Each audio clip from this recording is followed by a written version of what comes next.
कुमार विश्वास जी, मेरा सीधा सवाल आपसे, आपको हमने सुना अभी, आपने कहा कि हम अपने हितों के लिए दोस्तों का इस्तेमाल नहीं करते हैं। बेशक आप एमपी का नाम नहीं बताना चाह रहे हैं, लेकिन सवाल ये कि 19 मई की बात है, तो आखिर आज आप उसका इस्तेमाल क्यों कर रहे हैं, इस बात को सामने रख के।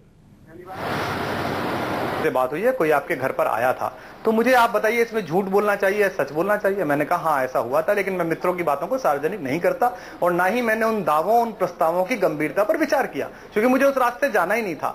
मैं कवि सम्मेलन का व्यक्ति हूं, सार्वजनिक जीवन का व्यक्ति हूं। इस आंदोलन के शुरू होने से पहले भी सारी पार्टियों के सभी उच्च पदस्थ लोगों से मेरा परिचय रहा है, मैत्री रही है, उनके घर आना जाना रहा है मेरा एक दूसरे का। ऐसे में कोई व्यक्ति अगर आपके घर आया है और वो ऐसी बात कह रहा है, तो उसको सार्वजनिक स्तर पर ले जाना, उसको आप प्रेस में ले जाना, ये निजी जीवन के जो नियम हैं उनके विपरीत है। विश्वास, आप और आम आदमी पार्टी नैतिकता की बात करती है और आपके एक मित्र आप बताते हैं जो सांसद हैं, वो आपको आके खुला इस तरह का ऑफर दे रहे हैं। क्या आप मानते हैं आप अभी भी उस नैतिकता के दायरे में? क्या नैतिकता की बात है? आप ये जोड़ तोड़ा और आपको तोड़ने की बात नहीं है। किसी को लग सकता है कि आप इससे बेहतर चैनल में काम करेंगे। आपके घर कोई पत्रकार आके कहेगा कि आप फला चैनल में काम करिए, तो अनैतिक हो गया। सब पार्टियां चाहती हैं उनका कुनबा बढ़े। मैं चाहता हूं मेरी पार्टी में आमिर खान आए, मेरी पार्टी में एपीजे अब्दुल कलाम आए। हम तो किरण बेदी जी के दरवाजे पर गए थे। मैं तो फिर कुमार अगर आप इसे नैतिकता के दायरे में मान रहे हैं, कुमार अगर आप इसे नैतिकता के दायरे में मान रहे हैं, तो आप उस सांसद का नाम बताने से क्यों परहेज कर रहे हैं? मैंने कब कहा मैं क्यों बताऊंगा भाई? मेरे घर पर बहुत सारे मित्र आते हैं। कल मैं मित्रों की बातें सार्वजनिक करने चुका हूं। मैं खुद एक बर्न चाइल्ड हूं। अगर आप सार्वजनिक करने से डर रहे हैं, यानी आप कुछ, और उसने मेरे घर में कई सामान्य बातों का उपयोग किया। अगर आप सार्वजनिक करने से डर रहे हैं, यानी आप मान रहे हैं कि कुछ गलत था। नहीं, मैं क्यों डरूंगा इस बात पर, लेकिन मेरे घर अगर कोई व्यक्ति चाय पीने आया है, संवाद करने आया है और उसने कोई बात कही और 5 घंटे तक आपसे संवाद करता है, 5 घंटे तक आपको ये समझाता है कि आप सीएम बन जाएं। नहीं, 5 घंटे से मेरे घर पर तो ऐसे बहुत सारे कलाकार लोग आते हैं, बहुत सारे मित्र लोग आते हैं, संगीतकार आते हैं, साहित्यकार आते हैं, जो रात में यही रुक जाते हैं। गाना, बातचीत होती रहती है, कविताएं चलती रहती हैं। हमारे सहयोगी राजीव रंजन भी आपसे कुछ पूछना चाहते हैं। कुमार, ये बात कभी हाँ राजीव पूछिए। डॉक्टर साहब, आप अमेरिका से 40 दिनों की यात्रा के बाद आ गए। देश और दिल्ली जान गया कि आप हिंदुस्तान में आ चुके हैं।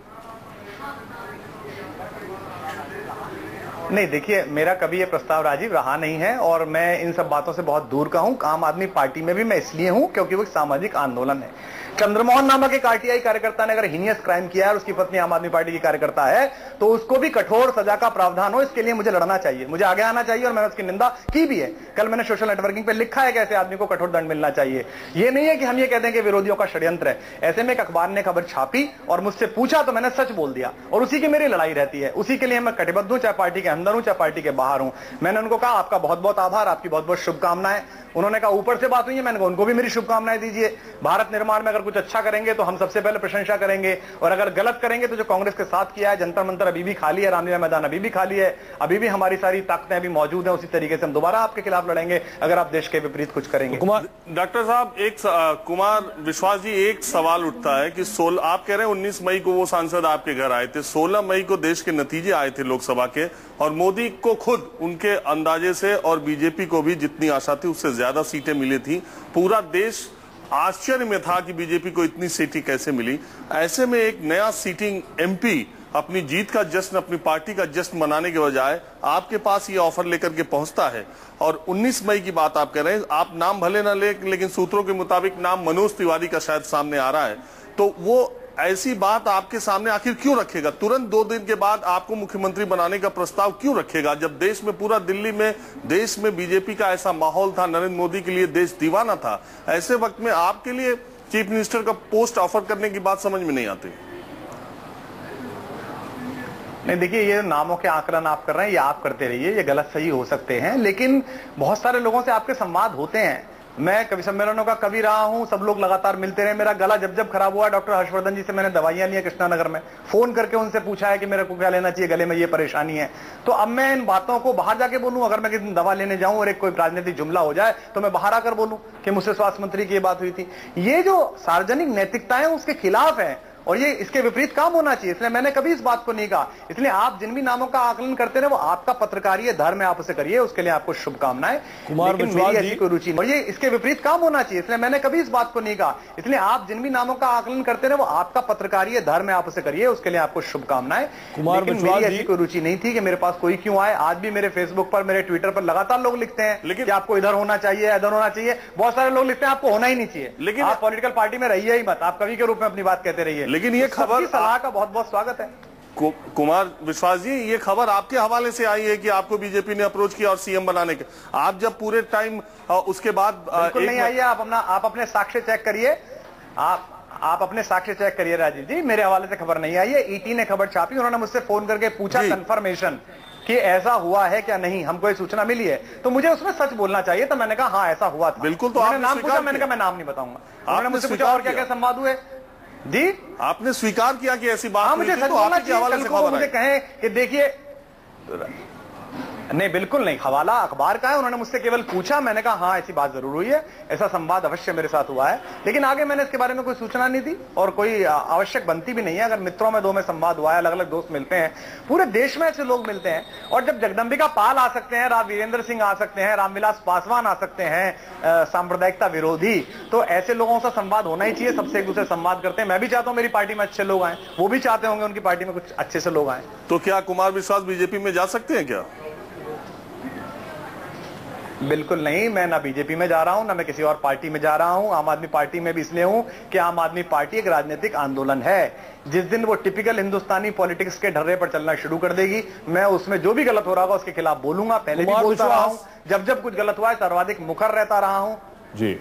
अच्छा, आपके शगुफे के बाद बीजेपी ये कह रही है, और क्यों ना माना जाए, बीजेपी सच कह रही है कि ये सब कुछ स्क्रिप्टेड है। देखिए, अब वो उनको आनंद मनाना चाहिए, उनको उत्सव मनाना चाहिए। सूर्य के देश में सूर्य पूजकों का देश गया है, हम तो सूर्य पुत्रों का देश है। अगर दो एशिया की महाशक्ति मिल रही है तो उन्हें शुभकामनाओं में लगना चाहिए। वो कहां इस चक्कर में पड़े हैं, अखबार ने खबर छापी, आपने उस पर प्रोग्राम बनाया, ये विषय ही नहीं होना चाहिए। नहीं हुआ तो बहुत अच्छा जी, आप नहीं आए, बहुत शुभकामनाएं आपकी। आए तो भैया आए थे, मैंने बता दिया कि ये ऑफर था, ये बातचीत थी। आपने इसमें इतनी रिएक्ट करने की क्या जरूरत है? उन्हें चुनाव लड़ना चाहिए, दिल्ली में चुनाव कराना चाहिए। आपने अरविंद को इसके बारे में, अरविंद केजरीवाल को इसके बारे में बताया था डॉक्टर विश्वास पहले? निश्चित रूप से अगले ही दिन मैंने अरविंद को और सारे साथियों को बताया था। उनमें कई साथियों ने मुझे यह भी कहा था कि आप ये बात प्रेस में सार्वजनिक कर दीजिए, लेकिन मैंने कहा कि जो मेरे साथ हो चुका है कि पत्रकार के रूप में एक व्यक्ति इतने वर्ष तक आता रहा और उसने मेरी एक बात को कटिंग करके इस जमाने में प्लेस किया और एक स्टिंग ऑपरेशन बनाया जो मेरा था भी नहीं, जिसमें मेरी पूरी बात नहीं दिखाई गई।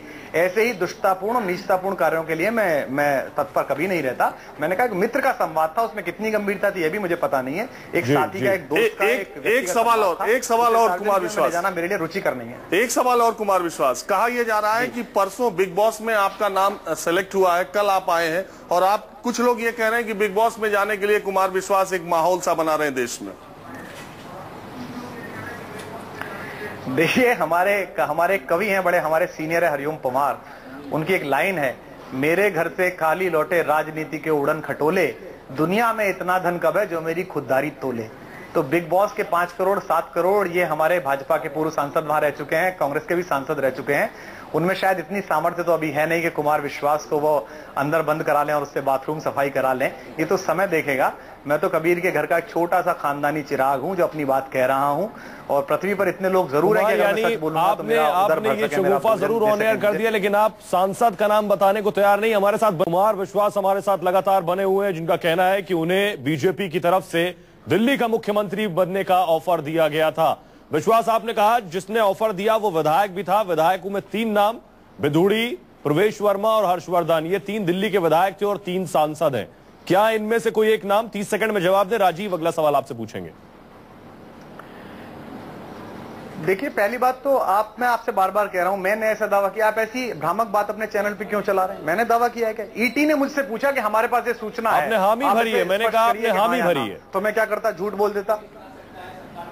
तो मैंने यही कहा कि ईटी ने मुझसे पूछा कि आपकी 19 तारीख की रात को आपके घर पे किससे बातचीत हुई है, मैंने हाँ कर दिया, हाँ जी मेरी बातचीत हुई है। आगे क्या बातचीत हुई है, उसमें कितनी गंभीरता है, मैंने जानने की कोशिश ही नहीं की, क्योंकि मेरा रास्ता ही नहीं है वो। तो इसलिए हो सकता है आप मुझसे मैत्री में कह सकते हैं कल को कि कुमार जी आपको तो फला पार्टी में होना चाहिए, आपको होना ही नहीं चाहिए। मेरे फेसबुक पेज पे बहुत सारे लड़के लड़कियां लिखते हैं आपको राजनीति में आना ही नहीं चाहिए, हम तो आपका बड़े फैन है, आपकी कविताओं के बड़े दीवाने हैं सब, आप छोड़ दीजिए सब काम। कई लोग लिखते हैं नहीं आपको बना रहना चाहिए, आप जैसे लोग रहेंगे तो ठीक रहेगा। कई लोग लेते हैं कांग्रेस में चले जाइए, कई लोग कहते हैं भाजपा में चले जाइए। तो ये सबकी अपनी अपनी धारणा होती है और सबका लोकतंत्र में स्वागत करना चाहिए। तो अगर किसी मित्र ने आकर कोई संवाद किया, उसमें कौन हो सकता है जीरो इन करना, ये होगा नहीं, ये दूर पड़ेगा, इसका घर दूर है, ये वसुंधरा तक कैसे पहुंचेगा, ये आपका काम है, मेरा काम नहीं है। मैं उस मिट्टी का आदमी नहीं हूं। मैं मित्र आपको बताऊं कि मैं किसी का नाम लूं, और ना मेरी इस काम में कोई रुचि है, मेरी कोई रुचि नहीं है इस काम में जो आप बता रहे हैं। डॉक्टर कुमार विश्वास, एक सवाल मैं आपसे पूछता हूं, पीछे जो 40 दिन आपने यूएस में अपने तमाम शोज किए हैं, उसके बाद देश में, यहाँ दिल्ली में बड़ी हलचल थी सियासी, और खबर ये आ रही है कि आज जो है उपराज्यपाल भारतीय जनता पार्टी को दिल्ली में सरकार बनाने का न्योता दे सकते हैं। तो चलिए पीछे की बात छोड़िए, अब आगे बताइए कि ये कैसा कदम होगा। देखिए, अगर संविधान की कोई धारा उपधारा निकालकर लेफ्टिनेंट गवर्नर एक पार्टी को बुलाते हैं, भारतीय जनता पार्टी जैसी को, और वो सीक्रेट बैलेट से वोटिंग कराती है, तो इस संविधान की मूल आत्मा की हत्या होगी, और इससे भारतीय जनता पार्टी का चेहरा सबके सामने उजागर हो जाएगा। अगर आपके पास बड़ा नेतृत्व है, आपको देश ने मतादेश दिया है, तो आप चुनाव लड़िएगा, आप सामने आइएगा। देश में दो तरह की राजनीति हो।